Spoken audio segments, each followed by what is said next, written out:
Man, sa man ay mong anak mads, wala man na naggunaw na sa iya kong maon. May man to akong anak mads, kaya di sa gadako tong ulo, maminaw, mampod. Ambot aning anak na ko mads, may plano sa kinabuhi. Ma, may eskwela na ko, ma. Kung ba yun? Kasi may eskwela ka tapo naman karon. Kaya na ngayon may balon. Muna, kay tagdugay mong mata. Ikaw na unang eskwela.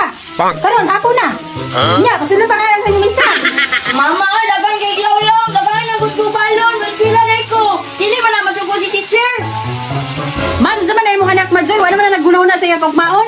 May man to akong anak mads, kaya di sa gadako tong ulo, maminaw, mampod. Ambot aning anak na ko mads, may plano sa kinabuhi. Sama ni si mama, eh. Dili man. Kuan ba yama? Ipatawag ba ka sa maestra? Kasi nakasala ka. Unsa ako gipatawag? Bitaw, bitaw ka ni teacher, bitaw. Kasi nakasala ka. Kapatulog ka sa eskwelahan. Ano gipatawag man kuno, nagbabadlong siguro ka. Basta, ipatawag ka. Kaya nangutalan ni teacher niya, ano daw pangagda? Kasi ikaw niya kasala, kaya ikaw may ipatawag ni teacher.